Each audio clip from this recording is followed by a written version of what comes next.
નમસ્કાર. આજે આપણે વાત કરીશું એક એવી સરકારી પેન્શન સ્કીમ વિશે જે ખાસ એવા લાખો કામદારો માટે બનાવવામાં આવી છે જેમનું ભવિષ્ય ઘણીવાર એક પ્રશ્નાર્થ ચિહ્નો હોય છે, જેઓ આપણી અર્થવ્યવસ્થાનો ભાગ તો છે પણ ઔપચારિક રીતે નહીં. જરા વિચારો, એક લારીવાળું, ઘરમાં કામ કરતા કોઈ બેન કે પછી ખેતરમાં મજૂરી કરતું કોઈ, એમના માટે રિટાયરમેન્ટ એટલે શું? સાચું કહું તો આપણા દેશના કરોડો લોકો માટે આ એક મોટો સવાલ છે, કારણ કે એમની પાસે કોઈ ફોર્મલ સોશિયલ સિક્યોરિટી નથી. તો આ સમસ્યાના ઉકેલ માટે સરકારે શું પગલું ભર્યું છે, ચાલો જોઈએ. તો આજના આ વિશ્લેષણમાં આપણે શું જોઈશું? પહેલાં તો લાખો લોકો માટે આ પેન્શન યોજના છે શું? પછી કોણ આનો લાભ લઈ શકે છે? ફાળો કેવી રીતે જમા થાય છે? અને સૌથી જરૂરી, પેન્શનનો ફાયદો શું મળશે? અને હા, કેટલાક જરૂરી નિયમો પણ જાણીશું. તો ચાલો શરૂ કરીએ પહેલા વિભાગથી, લાખો લોકો માટે પેન્શન. આ એક એવી સરકારી પહેલ છે જેનો હેતુ છે ભવિષ્યને સુરક્ષિત કરવાનો. આ યોજનાનું નામ છે પ્રધાનમંત્રી શ્રમ યોગી માનધન. શોર્ટમાં કહીએ તો PMSYM. આ છે શું? તો જુઓ, આ એક સ્વૈચ્છિક પેન્શન યોજના છે. મતલબ કે કોઈ દબાણ નહીં, પોતાની મરજીથી જોડાઈ શકાય. અને આ ખાસ અસંગઠિત ક્ષેત્રના કામદારો માટે છે, જેમાં એમને દર મહિને એક નાનકડી રકમ જમા કરવાની હોય છે. ઓકે, તો હવે સૌથી અગત્યનો સવાલ, કે આ યોજનામાં જોડાઈ કોણ શકે? એના માટેની શરતો શું છે? ચાલો એના પર એક નજર કરીએ. જો, સૌથી પહેલી શરત એ છે કે વ્યક્તિ અસંગઠિત ક્ષેત્રના કામદાર હોવા જોઈએ, એટલે કે કોઈ સ્ટ્રીટ વેન્ડર, રિક્ષા ચાલક, બાંધકામ મજૂર, આવા બધા લોકો. બીજી શરત, માસિક આવક 15,000 રૂપિયા કે એનાથી ઓછી હોવી જોઈએ. અને હા, એક સેવિંગ્સ બેંક એકાઉન્ટ અને આધાર નંબર તો જોઈશે જ. એક વાત ખાસ યાદ રાખવા જેવી છે, જો કોઈ પહેલેથી જ NPS કે ESI જેવી સરકારી સ્કીમનો ભાગ હોય તો એ આ યોજનામાં જોડાઈ શકશે. અને આ ઉંમરવાળી વાત પર ખાસ ધ્યાન આપવા જેવું છે. ફક્ત અને ફક્ત 18થી 40 વર્ષની વચ્ચેના લોકો જ આ સ્કીમમાં એનરોલ કરી શકે છે. આ એ જ વિન્ડો છે. ચાલો હવે એ સમજીએ કે આમાં પૈસા જમા કેવી રીતે થાય છે, મતલબ કે ફાળો કેવી રીતે કામ કરે છે. આ એક પ્રકારની પાર્ટનરશિપ છે, સરકાર અને લાભાર્થી વચ્ચે. આ યોજનાની સૌથી જોરદાર વાત છે એની 50-50 પાર્ટનરશિપ. આનો મતલબ શું? બહુ સિમ્પલ છે.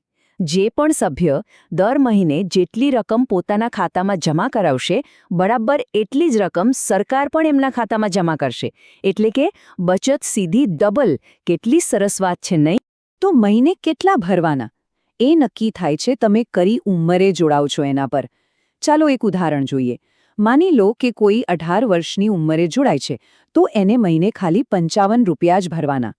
અને એટલા જ, એટલે કે 55 રૂપિયા સરકાર ઉમેરશે, તો ટોટલ જમા થયા 110 રૂપિયા.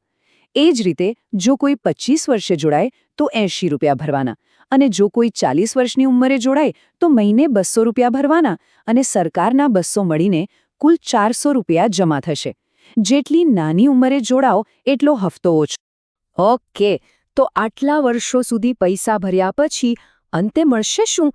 એ જ તો મુખ્ય વાત છે, પેન્શનનો ફાયદો.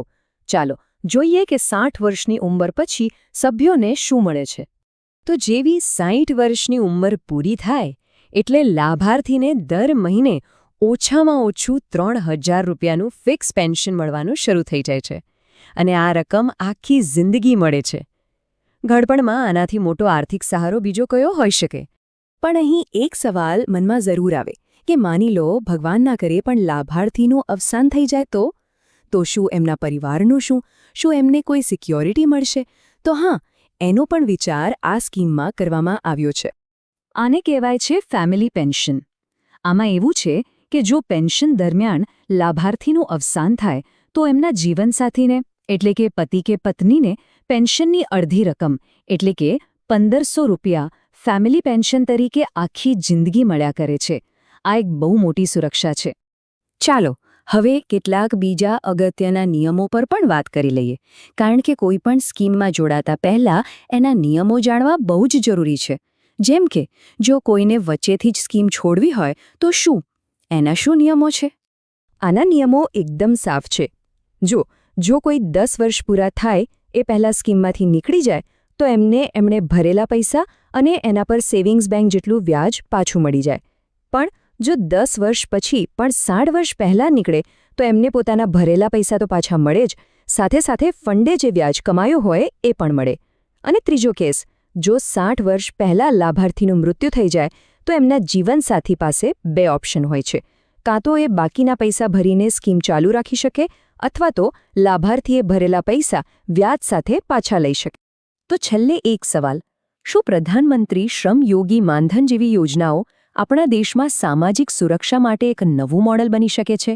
આ ખરેખર વિચારવા જેવી વાત છે કે કેવી રીતે મહિને 55 કે 100 રૂપિયા જેવી નાની બચત પણ કરોડો લોકોના ભવિષ્યને સુરક્ષિત કરવામાં કેટલો મોટો ફાળો આપી શકે છે.